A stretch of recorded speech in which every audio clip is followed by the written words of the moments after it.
I realized my coach knows my therapist by name and my therapist knows my coach by name because like I use them for very distinct things. And I'm like, Coffee with Coaches. Discover the power from within. With Ayesha Hassan, Jill Shillabeer, and Inyam Griggs. hello and welcome back to Coffee with Coaches. My name is Ayesha Hassan. I use she and her pronouns, and I run collaborative coaching. And today I'm calling from Fort Worth, Texas, in the US.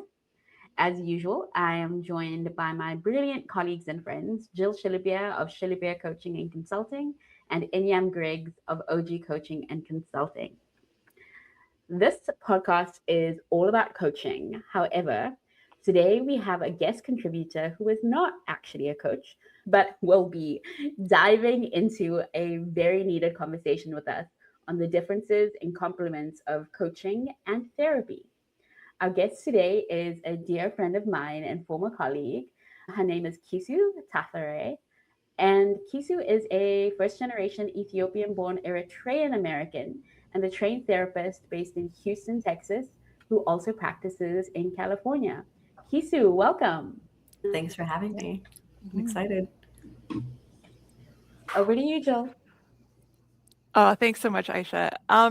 So excited to have you here today, Kisu. This is a big topic, and I know when we went through our training on coaching and how to be a coach, there was a lot of conversation about coaching versus therapy versus mentorship versus sponsorship. And one of the things that is really interesting about that whole conversation is this word of versus, because I think the more we talk about these things, the more that we're going to find, specifically with coaching and therapy, a lot of overlap and almost a bit of a Venn diagram for the math nerds in the crowd. Those intersections really between therapy and coaching. And so we're kind of hoping today, as we dig into the conversation, that Ayesha kind of foreshadowed in her introduction is where do those overlaps lie? Where do the differences lie? What might somebody be able to think about when they're thinking about, would I like to pursue coaching? Would I like to pursue therapy? What's a better fit for me? Or is it both? Whatever that question might be. So that's a really long way of getting to my first question for you, but just really want to frame up. We're not here to create a competition conversation around what's better. We really want to get this conversation going about what's it like so that people can make informed decisions and better understand what coaching is and better understand what therapy is.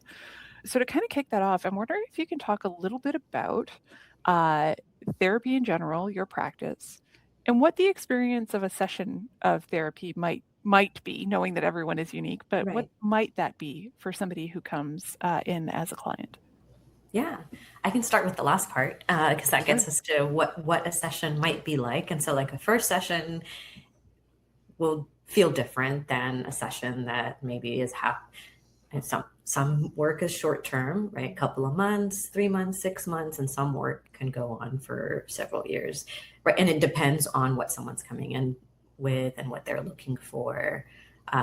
So first session, I like to say is part logistics. What is this? What are we doing? What are the parameters of what we do? What can't I do? And kind of getting a sense of who am I? Who are you? What brings you here in this moment? And I also acknowledge that I can speak for myself in the therapy I do. Sometimes it can feel incredibly, I call it kind of a wild experiment, right? To meet with a stranger that eventually won't be a stranger, right?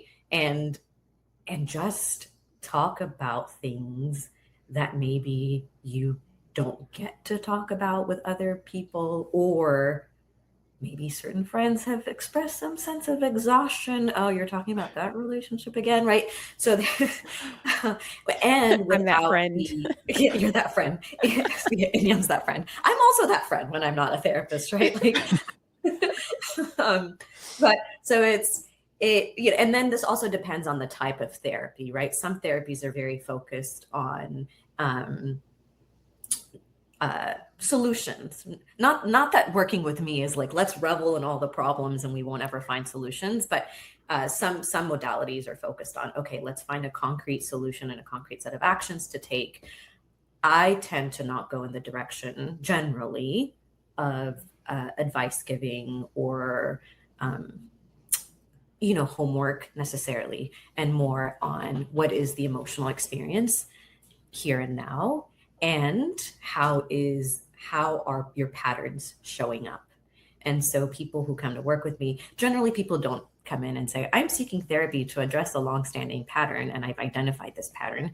It's usually at a point of crisis in a relationship, often, right? And that's where I focus. I work primarily with adults, couples, where a relationship is reaching a certain sort of decision point. Can I continue on like this? Do I stay or do I go? And if I stay, how can things look different, is how I would summarize it. And that's often with family members or with a partner. And sometimes, right, maybe others don't join you in therapy and it's really you're making that decision for yourself about how to relate with others in a new and different way. And then the last session, fast forward 3, 6 months, or 5 years, that I really love last sessions because it's a way when we've done the work together to prepare for it, it's a way of looking at what's changed, right? What patterns have you noticed shifting? And I would say the privilege maybe that I have is sometimes we do notice, right? Like you do notice the changes that are happening. I think of it as like growing taller. I mean, I haven't done that in a while, but right, like a kid isn't always noticing how they're growing taller and when they're growing taller. But if you haven't seen someone in 6 months or a year, you notice how they've grown taller, how they look different. And that's kind of, I think, my vantage point as a therapist, is I start seeing the patterns that have shifted and the way someone is showing up differently in even seemingly small ways. So I would say that's the last session, sort of a summarizing of what's changed and thinking, okay, actually, what are signs to look out for? What's going to be indicative of maybe needing more support in the future? So that support isn't necessarily something we seek out only in moments of crisis, but also in moments of like, oh, I might need more help with maintenance, or I sense this might be a bit more challenging. So I would say that's a condensed version of what it's like to work with me. Thank you so much for that. I think there's a lot of rich information in there, and I'm going to turn it over to my colleagues to talk about in a second, but I just kind of want to reflect back some of the things that I heard, which are, the outset is very logisticy, which is very similar in the world of coaching. That first session or that first meeting of, yes, who are you, stranger, who I'm going to tell about very private things in my life. If whether those things are private in terms of a relationship, they're private in terms of a job change, it doesn't really matter. It's private, it's mine. And we're going to build this trust as we go along. And then, really looking into some of the patterns that are occurring, what might lead someone to certain behaviors or certain choices, and then getting into a different way of being and moving towards ultimately I don't like to say graduation, because we all know that we are all works in progress, and life keeps happening in strange and different ways as we go along, but a closure to the process that's underway, or the engagement that's underway, which may lead to the opening of a new one, different terms, as you said, that maintenance, those other flags. Is that a kind of a fair summary?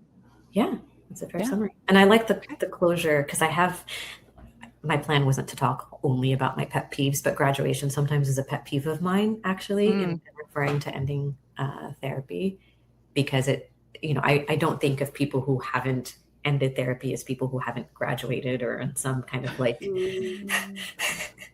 or less dropouts, just life dropouts, life dropouts, like you haven't graduated from therapy. So I think closure also speaks to me. So thanks for that summary. Excellent. So Inyam and Ayesha, when you think about what Kisu just described and coaching, what's similar, what's different in terms of that experience of a session? Yeah, I think something that stood out for me was kind of towards the end of your description, Kisu, about, identifying the areas of maintenance for tackling or dealing with, this pattern, so to speak. And it really brought up for me this section of coaching, like in the process, which is clearing the way, right? Which is once we've identified the goal, how you're going to get there, but then we kind of dive into, okay, and what can get in the way of that? What is, the first, second, and third reason you will potentially not achieve what you're aiming to achieve? And how can we mitigate that? So that was a similarity that I thought was quite interesting, in that, I think both coaching and therapy, we're trying to, move, or at least in Kisu's description, we're trying to get to a certain state, maybe address a certain pattern. And we're doing that by being proactive and thinking about what could possible barriers be and how can we remedy those barriers. Yeah. As coaches and as therapists, we are accompanying our clients, we're accompanying them through a transition. And so there is this idea of a change, whether they come into it knowing that they need to be changed, or knowing what the change is. Maybe they don't have a concept of what the change is. They just know that what is not what they want to be. There is a journey that happens from the moment that we come together to that, I'm like, find another word but graduation, to the culmination. To the closure. Yes, right. To that marked period of difference. There is a transition, and that we're accompanying them, and what that looks like may look different, but that's what we're doing, is we're accompanying them through that. And so just as a similarity, that was something that I noted. So I like that. Yeah, I think there's a lot of really interesting pieces, and I'll just sort of counter what you talked about, Kisu, a little bit with the experience of a session of coaching might be. So very similarly to what you talked about, we have this logistic piece at the beginning, and then the next step is that identification of, what am I looking for? What is the transition that I'm in? Which, of course, again, not using that language, but sometimes it's, where am I stuck? Sometimes it's, what do I want less of in my life? Sometimes it's, what do I want more of in my life? What do I want to solve?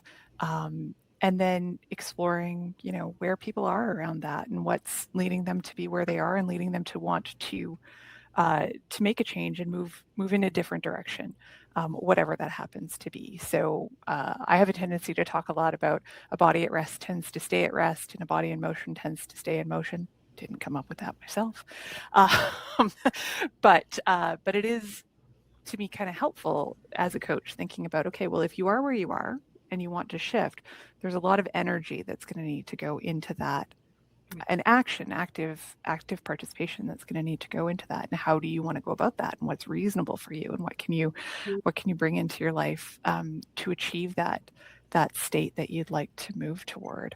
So really kind of hearing a lot of similarities in terms of looking for people's patterns and questioning in a constructive and caring way. Not, why are you like this, but what is contributing to where you are right now? And how can we, how can you, like us together, work on, but you as an individual, create the change in your life that you want to see?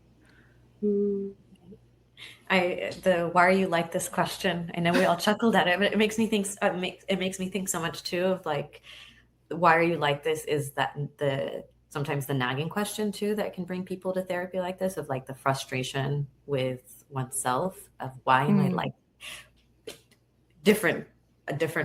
Everyone's different, right? And I encounter that. I'm sure we encounter that with ourselves too sometimes, when we're really frustrated with ourselves, right? Why are you like this, right? A few months ago, like, I remember this specifically, but I dropped something and I was like, gosh, what? And it was like such an intense response to dropping something. I thought, that's interesting. Why are you like this?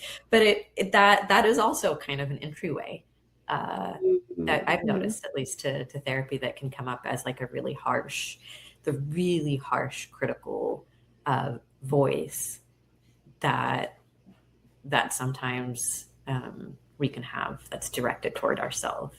And so, that just stood out to me. I was thinking of that question. Yeah. There are the voices that we use with others, with ourselves. There's multiple sometimes. I mean, I have these conversations with friends and people that I coach where it's like, okay, well, who needs to call this play? Who needs to call it? Is it, the point guard, or does the point guard need to have a seat and someone else needs to jump in off the bench? And so how do I pivot this into a question? Because I did have a question.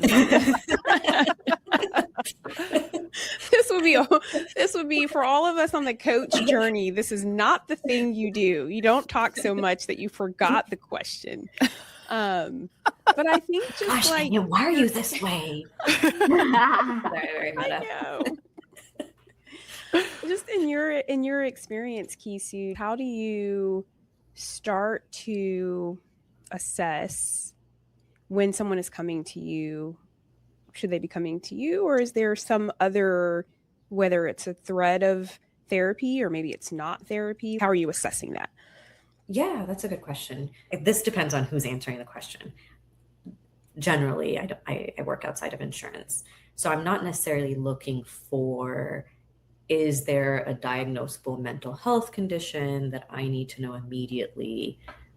I say that because when you're working with insurance, that's a different conversation around, I'm using the language of insurance, not how I see people, but like insurance will say, is your functioning impaired?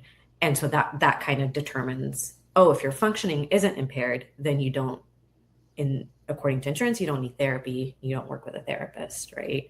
That's a bit different when you're working outside of insurance. For me, that's not the threshold of like, is there an impairment in functioning necessarily, but more, is there some kind of block? Is there some kind of repeating pattern? What is the thing? Something is happening that is making the present intolerable, so much so that someone wants to shift that. And so that's usually where I start. And the way I keep coaching in mind is, let's say I'm working with someone who, and I tend to focus and work primarily with, we all have relationships, and I don't know anyone who doesn't have any difficult relationship in their lives. But if you know them, I'd love to be connected with them. So maybe you'll be their first difficult relationship. No, I'm just kidding. I keep it broad, right? Like either with self or with others, or some divine being, although I don't really go in that direction as much, but like self or others, right? But I tend to think of it as, let's say we're working on, there's a certain narrative that is internalized about ideas of success, or about being deserving, or being allowed to have needs, right? And how does that show up? How does that show up in relationships? How does that get in the way of your relationships and your connections? Then there might be a question of, I want to pivot. I want to change my career. I'm realizing I'm repeating this in my marriage, and I'm also repeating this with my boss, right? And when I've connected with coaches or coaching is, okay, this might be an area that really deserves dedicated attention, and a type of knowledge and a type of work that needs its own space, needs its own time, and could benefit from a different skill set. So what would it be like to work with a coach on career or pivoting or whatever, right? Whatever else that is. I don't know if that answers your question. That's kind of what and I think of myself too, where I worked with a coach to shift from working, eventually shift from working at an organization. Why shouldn't we work there together? How to shift from working at an organization to working for myself, right? And so like, what do I need to do? What does visibility look like? What does what does the IRS need to know? Hi, IRS. They just got paid, so they're good. So all of these things, like that's what and in that process, it does like I didn't expect to cry in my coaching sessions. Like, oh, you can cry in coaching? I cried. Like all these things came up around visibility.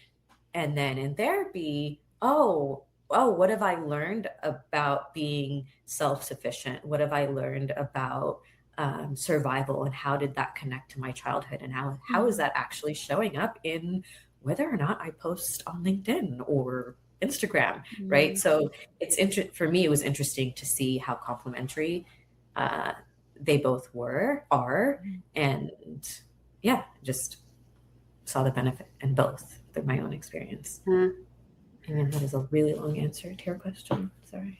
That was so helpful, though. Rich. That was Yeah. such rich. That's a perfect description, is rich.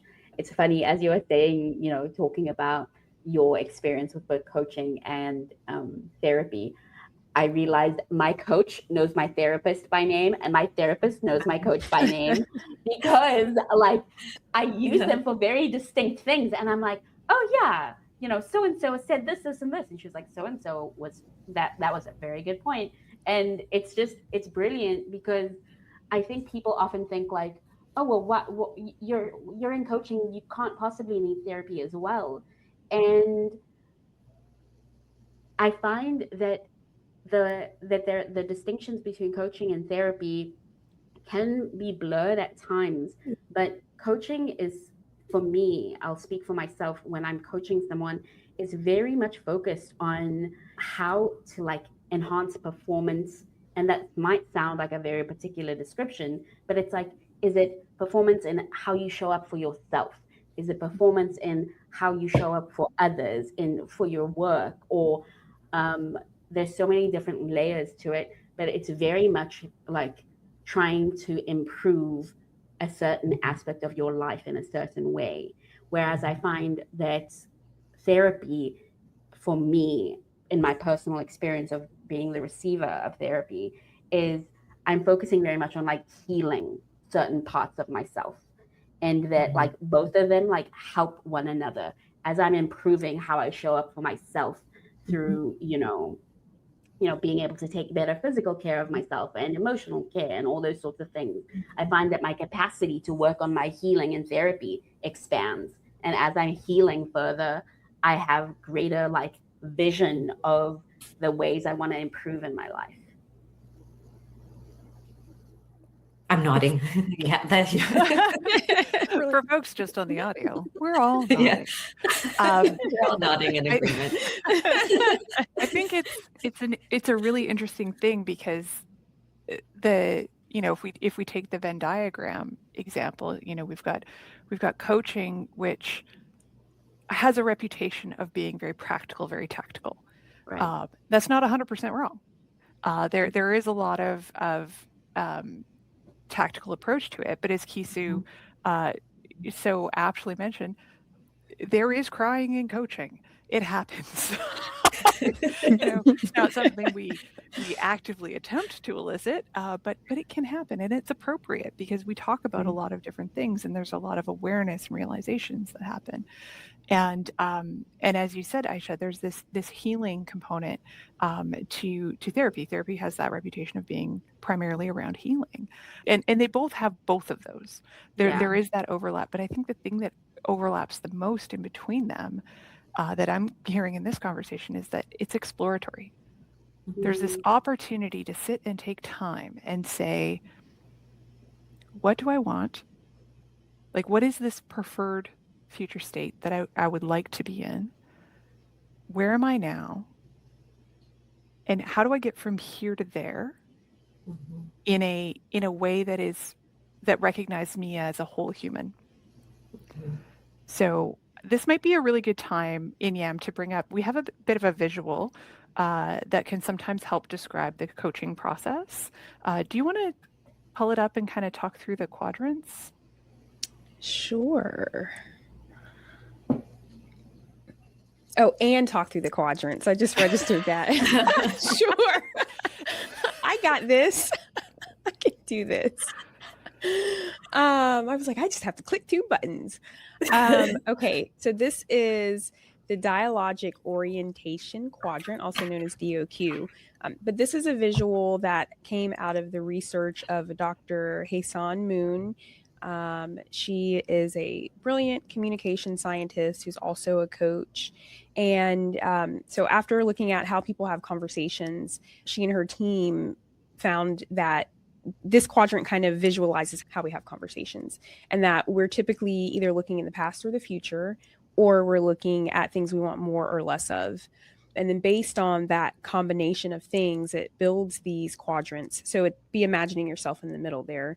It builds these 4 quadrants. So quadrant 1 is your preferred future, so what you want more of. 2 is your resourceful past. So things that you could look back on and say, yep, this was great. I would want more of those, but they happened in the past. And then at the bottom of the diagram, you've got your dreaded future. So that's like doom and gloom and the upcoming things that you would want not to happen or less of. And then your troubled past, which is your past doom and gloom. Probably a good time to say that I'm so mindful of speaking on behalf of the therapy industry, the therapy as a profession, I would say. So I'll just speak to how we use this in coaching, and then I'm going to skitter away. But for the purposes of coaching, we're really focused on that quadrant 1. And what is it that you want more of? Leveraging your resourceful past to say, oh, that was something that I did before and it worked well, and I know I'm capable. Like, how do you access those past resources to help that future? Troubled past, that might be where we're looking at what shaped your identity, or what are the things that the stories that you're telling yourself that maybe you can reframe for your preferred future instead of using it as a dreaded future. So we're really focusing on quadrant 1. We leverage quadrant 2. We may visit 4 to figure out like what is it that's holding you back, and we may visit 3 also to figure out what's holding you back. So, Kisu, can you talk a little bit about how this would relate differently in a therapy conversation? Yeah, I was going to quote Inyam. I was laughing when you said being cautious about speaking on behalf of therapy, because I'm also cautious about speaking on behalf of therapy because of just there's so many different perspectives and modalities and how people relate to not just to this quadrant, right, but to this whole conversation. Mm-hmm. I'll speak on behalf of myself, as someone who is a therapist. But I would say, as you were saying this, I was thinking of so my focus is primarily, right, relationships, and I was thinking of attachment, and I was thinking of like dreaded future as a type of anxiety, right? Not just like catastrophizing, but an anxiety about dreaded future. For me, I see that as the troubled past repeating itself, right? I'm going to make the same decisions. I'm going to be stuck in the same patterns.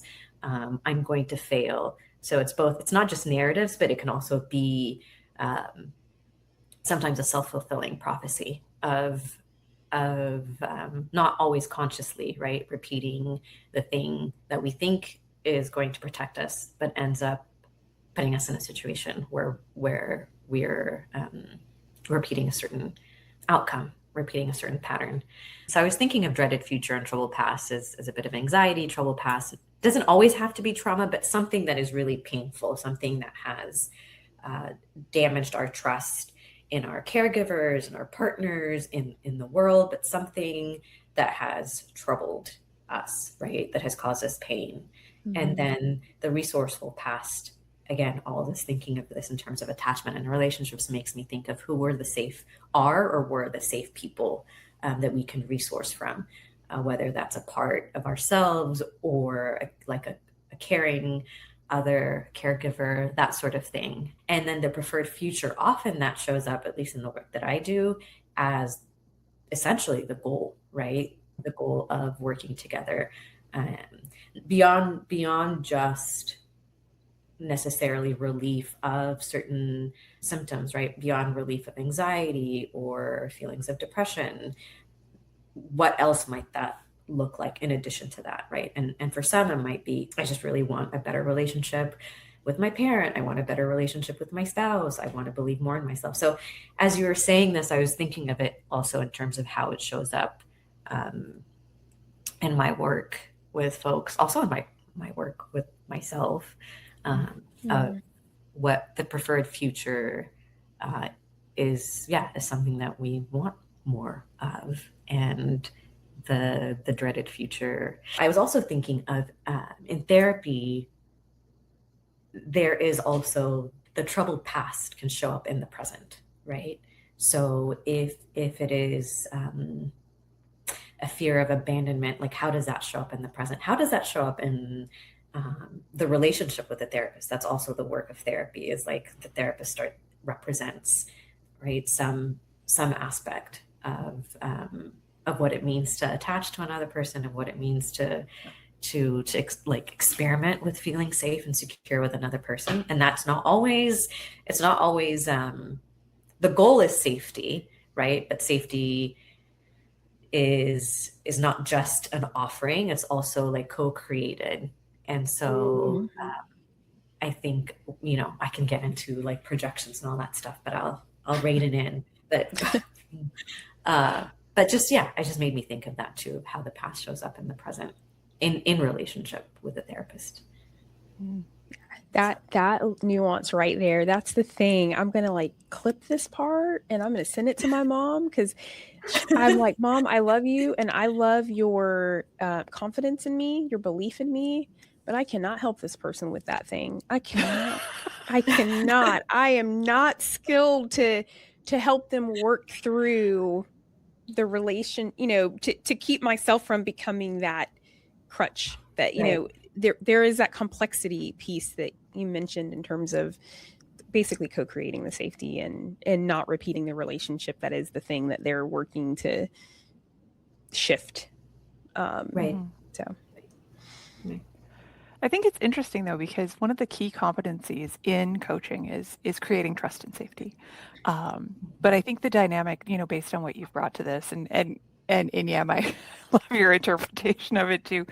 The dynamic is really different. And I think I'm curious, because one of the things we were hoping to talk about today too is, what is the outcome of a session, a standalone singular session of coaching versus, again, that word versus, but in comparison with therapy, because a large part of what we focus on in coaching is there is usually an overarching goal in this preferred future that we're working towards. And as we said, we might reference the resourceful past or the troubled past. We might bump into the dreaded future when we're trying to go through that clear the way process that Ayesha talked about. But we work really hard in each session to make sure that we are incredibly clear on what is the outcome goal for that session. Where are we going? What are we trying to get towards? Is it a new perspective on something? Is it a plan to achieve a goal? Is it identifying what our goal is? And I'm just wondering how that compares in therapy when you're looking at a singular standalone, well, knowing that it's not a standalone session because it is part of a larger narrative, but a singular session. How do you determine an outcome for that time? That's a good question. Is that for me? That is for you. Yes. The only therapist here. Speaking on behalf of your practice, we will not for all therapists. Actually, speaking on behalf of all therapists in the world, no. Speaking on behalf of my practice, I would say outcome of a single session. I think of it as, how does a single session connect to the next session, to the next, to the next? The idea, or even the goal in each session is, and I'm stealing this from not my language, but a modality that I practice called emotional focused therapy, is new and different. So let's say you're coming into therapy because you're repeating the same conflict or disagreement with your partner.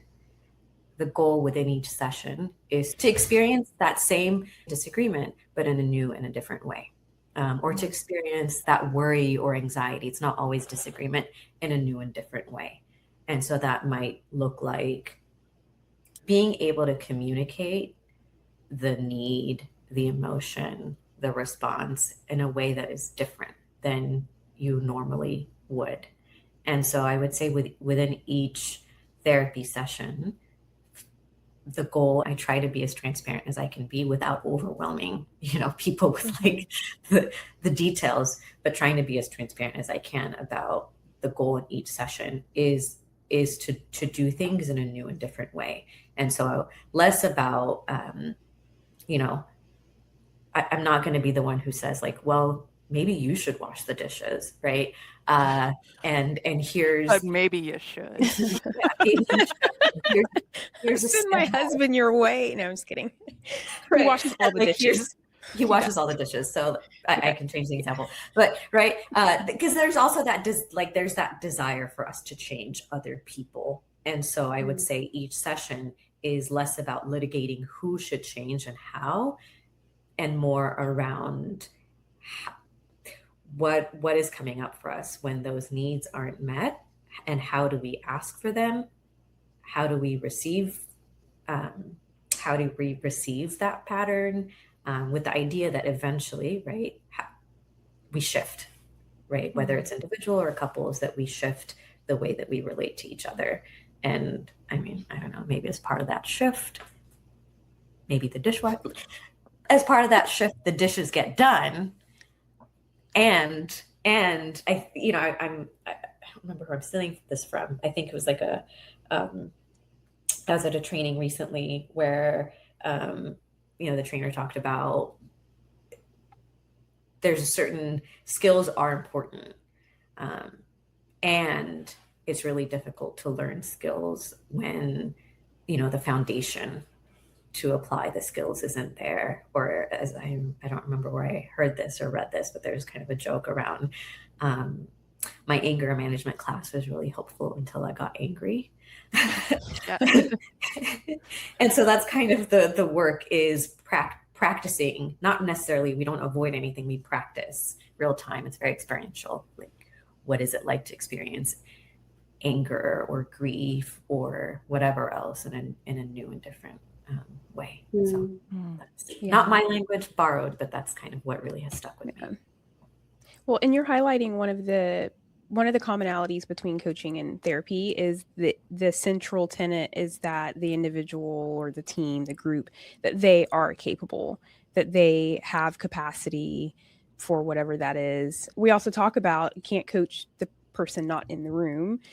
So there's this underlying thread of like personal responsibility or accountability or empowerment, however, whatever phrasing works. But that idea of, I wouldn't say like this to my client, maybe a few clients, but like, what are you going to do?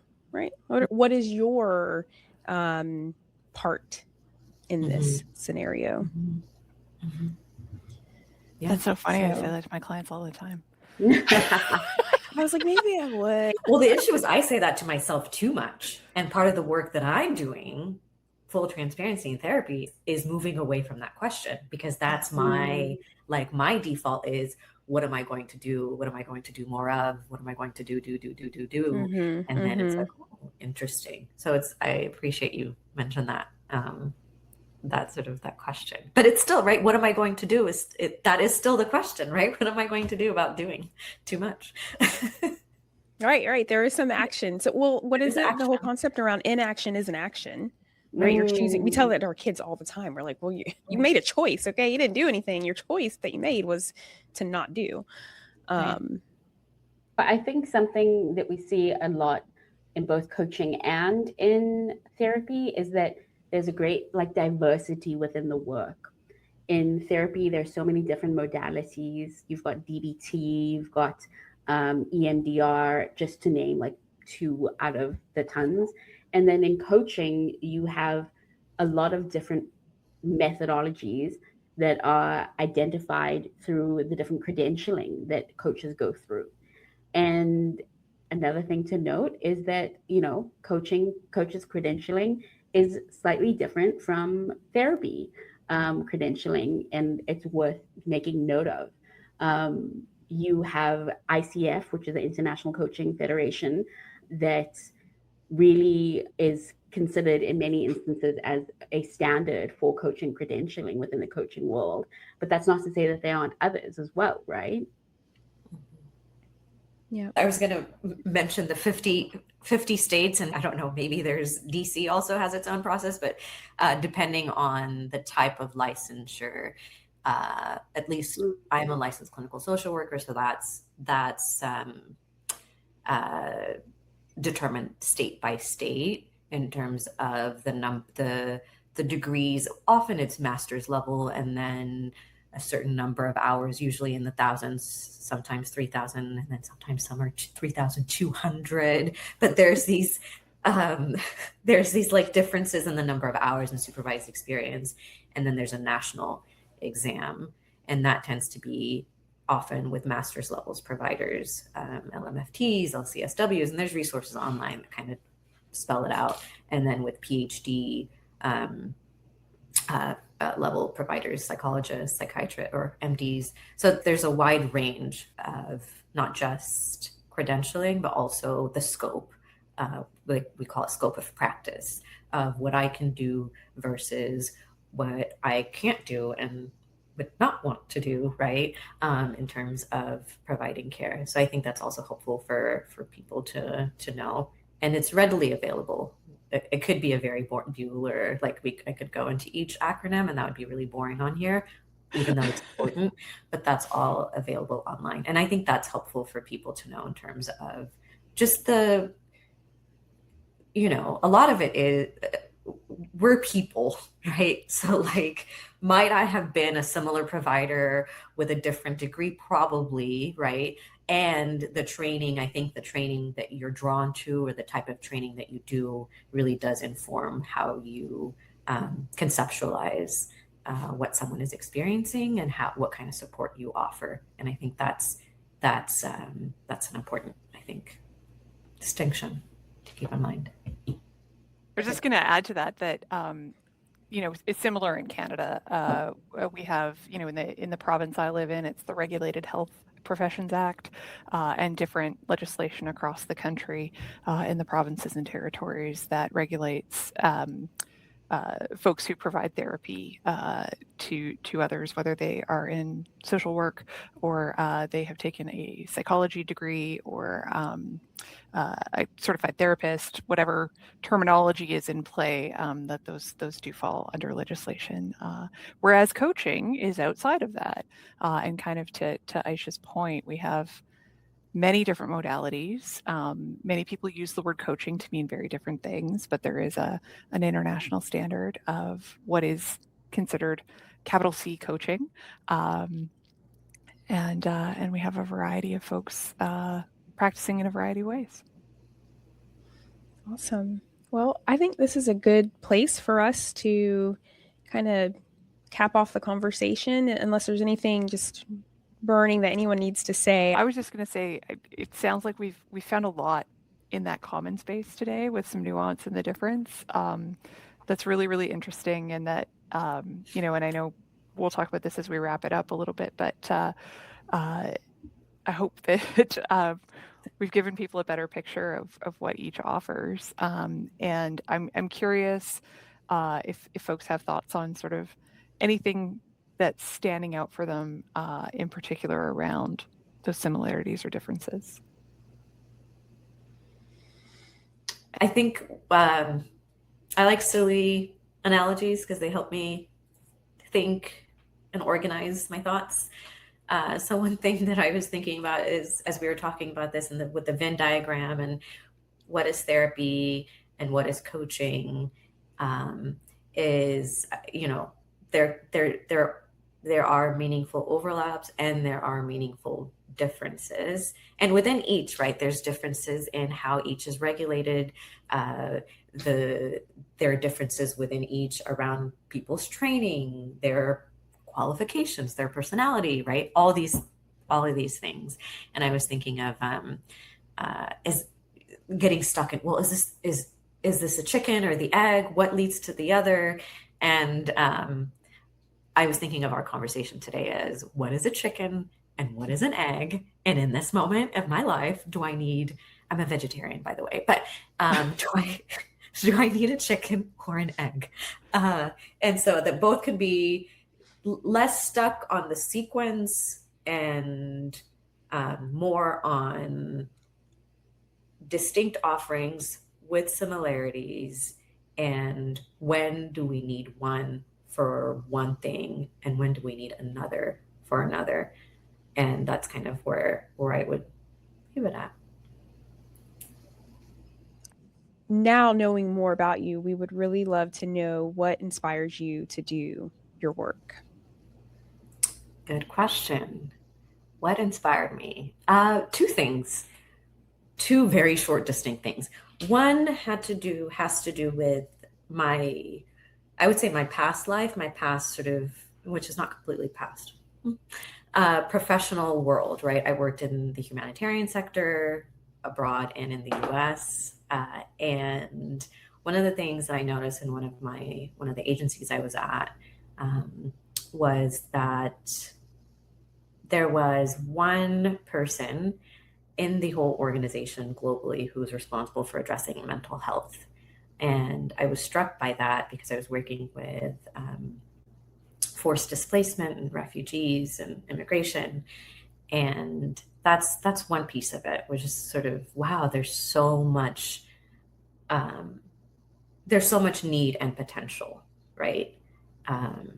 So that was one piece of it. And then the other side is more personal, I would say, right? My own experiences with being a first generation immigrant and my own challenges with like adapting. And I don't know that I ever wanted to assimilate, but right, like how do I figure out being in a new country, looking different from everyone?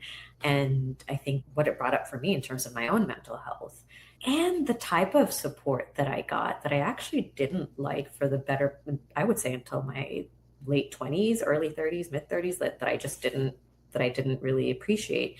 I saw a need for a type of support that really doesn't pathologize people, sees people with a certain amount of dignity, and also really values identity, whether that's culture, whether that's class, whether that's gender, but really values that. And so I got that kind of care from providers that I really appreciated.